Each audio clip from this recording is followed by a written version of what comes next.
жеті саны туралы түсініктерді білесіңдер ме? Егер білмесеңдер, бірге білейік.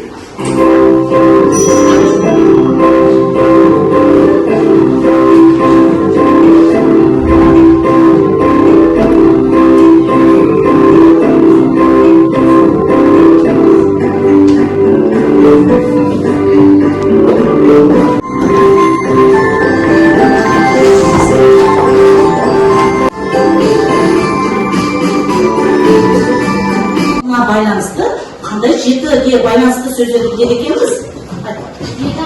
Жеті ата, тағда. Жеті керемет, әлемнің жеті кереметі жарайсың. Жеті қазына дейді, жақсы. Жеті ата, жеті қарақшы, жеті шекпек. Жарайсыңдар балалар. Яғни қазақтың жеті санына байланысты бірнеше ұғымдары бар екен, иә? Енді сол жеті санына байланысты болар. Жеті атаға кішкене тоқталып кетейікші. Ұрпағына жеті атасын үйрету атадан балаға жалғасын тауып келе жатқан қазақтың тәрбиелік дәстүрінің бірі екен. Балаға, жастайынан балаға әкеден бастап ағайын туысын, нағашы жұртын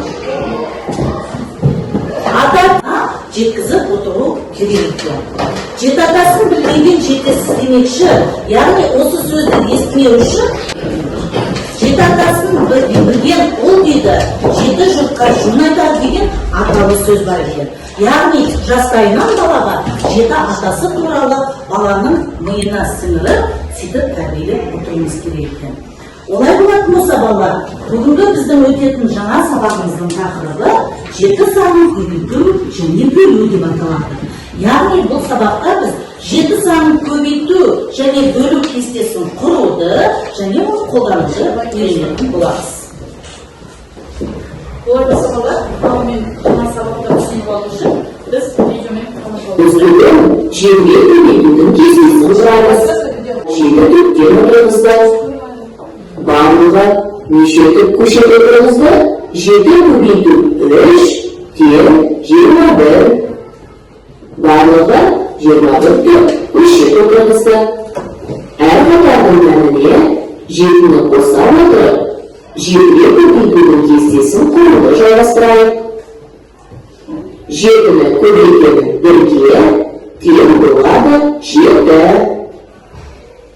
Қосу жеті тең 14. 14 қосу жеті тең 21.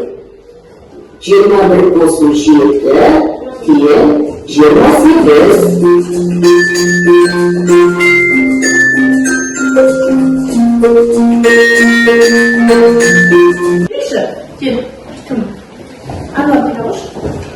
Бізде қазір жетінің көбейту кестесін құратын боламыз. Кел, мына жерге тұрамыз. Бізде жетінің бірінші оқушы жетіні бірге көбейтетін болсақ, бізде қанша болады? 7. Мәнін әр жеті қадам сайын біз нені қосып отырамыз? Жетіні қосып отыратын боламыз. Келесі оқушы бізде жеті қадамнан кейін тұрады. Келесі кім? Ануар келіп кім? Ануар. Жетіге тағы да қосатын болса қанша болады? Екінші оқушы бізде қанша? 14. Үшінші оқушымыз жеті қадам тағы да беріп келе ғой. Тағы да 14-ке жетіні қосатын болса қандай сан шығады? 21 деген сан шығады. Келесі төртінші оқушымыз жеті қадам. Кел, Гүлдана. 21-ге жетіні қосса қанша болады? 28 жарайсыздар. 28. Келесі жеті қадам, тағы да 28-ге жетіні қосамыз, қанша болады? 28-ге жетіні қосса 35. Келесі қадам, жеті қадамды тағы да қосамыз 35-ге. 47. Кел. Тағы да 42-ге жеті қадамды қосамыз. Кезекшілікке осылай жеті қадам сайын бәрімізге тұратын боламыз. Келесі 56-ға қосамыз. Келесі 63. Кел Мұстафа. Келесі 63-ге жетіні қосатын болса, бізде 70. Енді балалар осы жерде бізде көбейту кестесі шығады екен, иә? Бізде 7 жердегі біріміз 7 арға кетеміз. 7 жердегі. 7 жердегі 2. Осы жерде біз көбейту кестесін құрамыз. Келесі 3'üm 21. Türkiye'deki takım 28. Тамаша. Türkiye'deki бет матрасы. Тамаша. Türkiye'deki altın вот. 6-шы болшы. 7-шы. Türkiye'deki 7 49. Тамаша. 56. 63. Türkiye'deki 10. Тамаша. Бізде не шықты балалар? 7-ні көбейту кестесі. Түсінді болды ма балалар? Ал, 10. Жақсы. Неге? Өйткені біз бұған дейін 6-ны көбейту кестесін естеп қойдық. Қойған болатыныз. Бүгін біз 7-ні көбейту кестесін құратын боламыз. Түсінді ғой, келесі 7-мен 8-ні көбейтілісі қаншаға тең? 6. Келесі. Кім шығады келесі? 7-мен. Келесі қандай көбейту кестесі? 7-мен 9-ның көбейту кестесі. Астына ал біз 3 тамаша жарайсың. Келесі. Енді балалар, осы жерде балалар мұқият қарайшы. 7. Біз осы жерде не есімізге түседі? Келесі бізде 8 бен 7-ның көбейтіндісі. Қаншаға тең болады? 56. Осы жерде мұқият қарайшы балалар. Мына жерде 7 мен 8-ның көбейтіндісі де 56-ға тең, 8 мен 7-ның көбейтіндісі де 56-ға тең. Неге екеуінің бәрі тең болды? Осы жерде қандай ереже іске түседі? Тамаша ауыстырымдылық қасиеті есімізге түседі, иә? Көбейтіндінің мәні, көбейткіштердің мәні, көбейткіштер ауысқанмен оның мәні өзгермейді. 8-ге бөлген кезде бізде 7 шығады. Қандай сан? 6-ны бөлген кезде 8-ге. Бұл жерде демек мәнін не істейміз? Мына жерде бөлуді қалай орындаймыз? Мәнін бірінші көбейткішке не істейміз? Бөлеміз, сонда екінші көбейткіш шығады екен. Түсінікті ма балалар? Олай болатын болса, түсінікті болатын болса балалар, осы дәптерімізге әдемі қылып жазып аламыз. Көрсем, бүгінгі күнді жазамыз. Жоғарыдан 2 тоғыз қалдырамыз, шетінен қанша тоғыз батырамыз? 9 батыр, 11-ші тоғызден бүгінгі күнді жазамыз. Санау жұмысы. Бірінші көркем жазылдаймыз. Яғни төмендегі өрнектерді салыстырып, дұрыс белгіні қойып шығамыз. Тең теңсіздік белгілерін қойып шығамыз. Кітаптарымызда тұр. Барлығымыз кітаптар мына тапсырманы орындаймыз. Екінші тапсырманы дәптерlerіне орындаймыз және оны тексереміз. Жұмысты бастаймыз, балалар.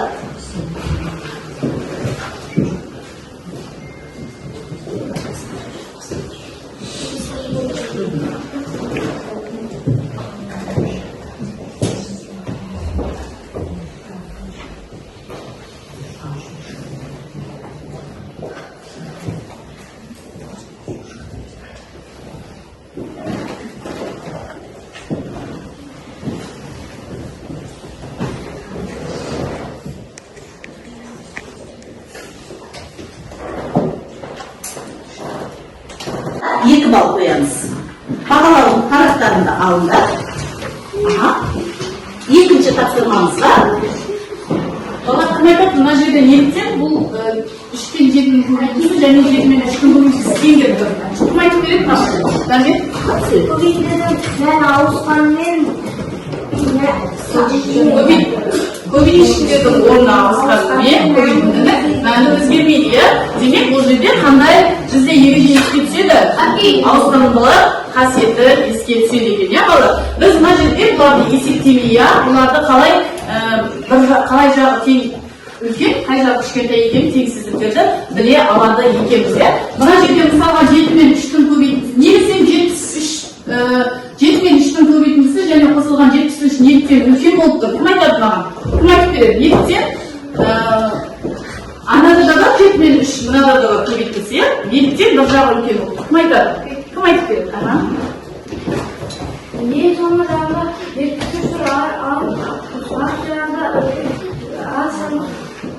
мына жерде 7 мен 3-дің көбейтіндісі, екінші жағында да 7 мен 3-дің көбейтіндісі. Бірақ бізде бұл жерде қосылған кезде бір жағында 24, бір жағында 73. Қай жағы үлкен балалар? Қай саны үлкен?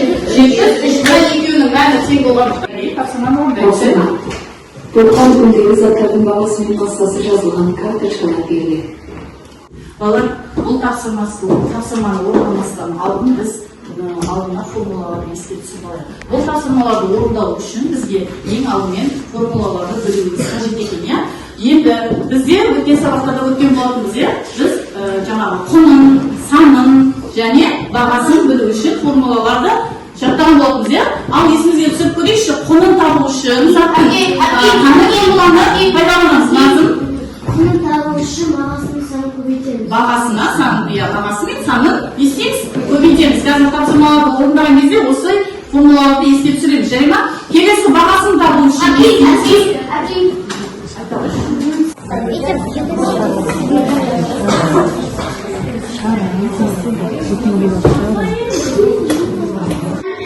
санын бөлеміз. Массасы 18-ді 6-ға бөлеміз. 8 мен 6-ның бөлінісі 8 мен 6-ның бөлінісі 3-ге тең. Тамаша, жарайды, балалар, дұрыс па? Келесі, сол не белгісіз?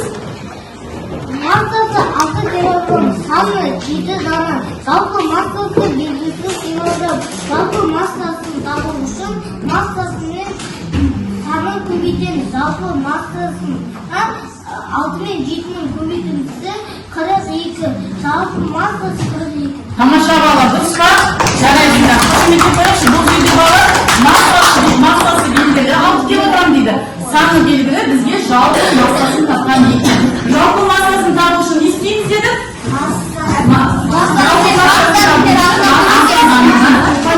Тамаша, жарайды. Келесі берейін. Сенде не белгісіз? Массасы қанша?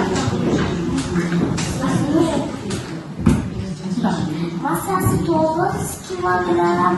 Саны? Саны белгісіз дана. Кел, бәрмен көмектеші.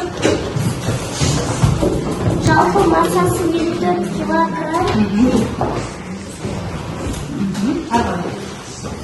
Санды табу үшін жалпы массасын бөлеміз.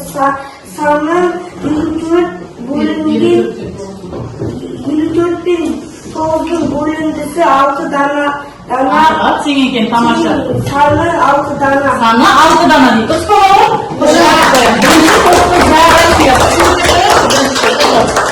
Келесі екіншісі не белгілі? Қысқасы жалпы құрылға арға ұстаймыз. Толықтырып есепті шығарамыз. Кәм? 9 килограммнан 9 көбейтілген 3 қосыл 8 көбейтілген 2 тең 40 килограмм. Барлығы 40 килограмм. Дұрыс па балалар есебі? Тамаша, жарайсың. Екінші топ келе қойдық. Кел бұнда. Сендерге балалар сурет берілген, иә? Сурет бойынша бірінші шартын құраймыз, одан кейін барып, ары қарай есепті шығарады екенбіз. Ал, тыңдаймыз. Қара түгінен 6 теңгеден 7 килограмм алма тартып алды. Бәрінен 7 теңгеден 8 килограмм алма тартып алды. Шешесі неше ақша төледі? Шара барлығы неше теңге төледі дейді, ха? 6 көбейтілген 7 тең 42. 7 көбейтілген 8 тең 26. 42 қосылған 26 тең 98. Жауабы 96 теңге төледі. 98 теңге төледі, тамаша.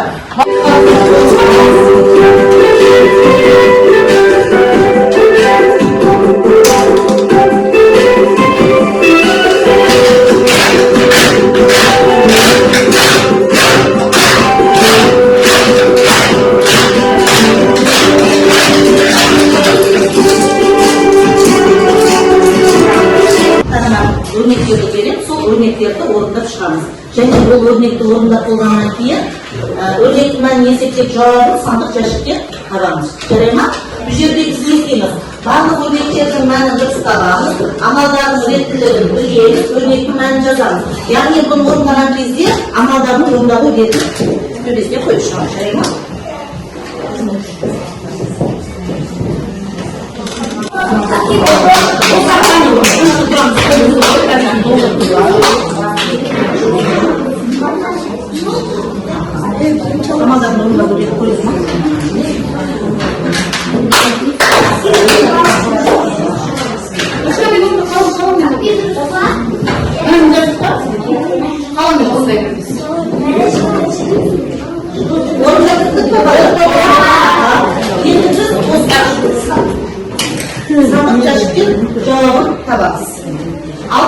азайтылған 26/7.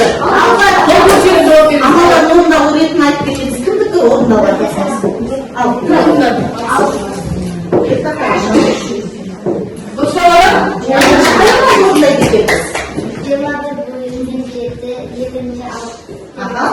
Мәні қаншаға тең жолды? Өте жақсы, жарайсың. Келесі. Келі.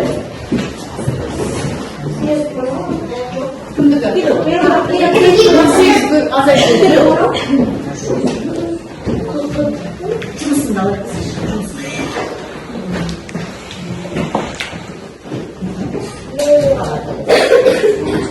Сегіз азайтылады.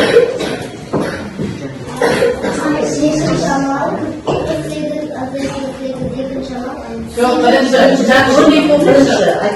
сегіз азайтылған 8 бөлу 2. Бірінші нені орында келістеді? Қанша болды? 8-ге 2 бөлгенде қанша болды? 10 азайтқан кезде қанша болды?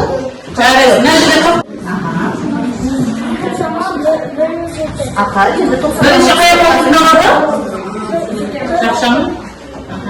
Қайта береді.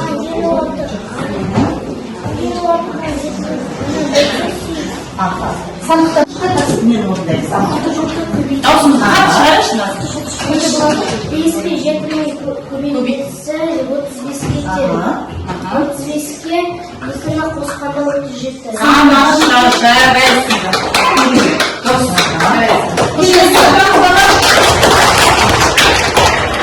Кім орындады мына тапсырманы? Бірінші қай уақытында? Даусымызды қаттырақ шығарайық. 8-дің 4-дің бөлінісі бірінші мәні қанша өте? 2 ал 2-ні 2-ге көбейткенде мәні 14. Мына жерден тазалық 14-дің бар, мен бастап. Жарайсың, ал. 7 мен 1-дің көбейтіндісі. 7. Келіп басамыз келесінде, жарай ма? Келесі бала. Жарайсың. Тамаша. 7 мен 2-ге ал басамыз. Тамаша, бұқса бала.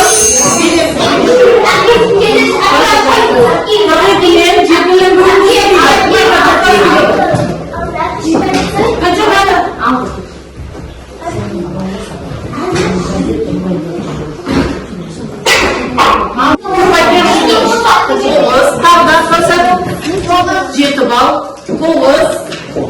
7 бал, 10 бал алдында, 7 алдында, неге 10 бал алдында? 10 бал айта кетші.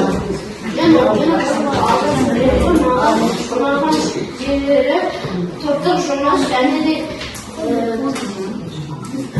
Топтық жұмысынан жұмысынады.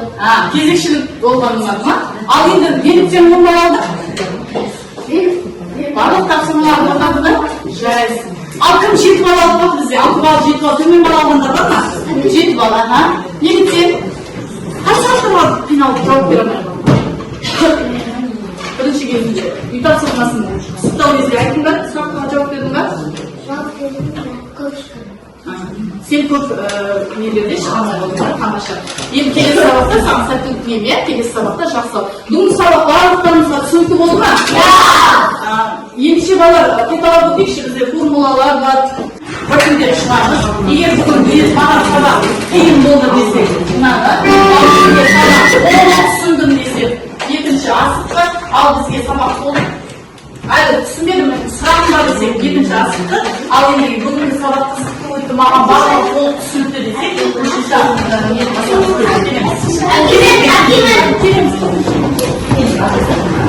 келеміз.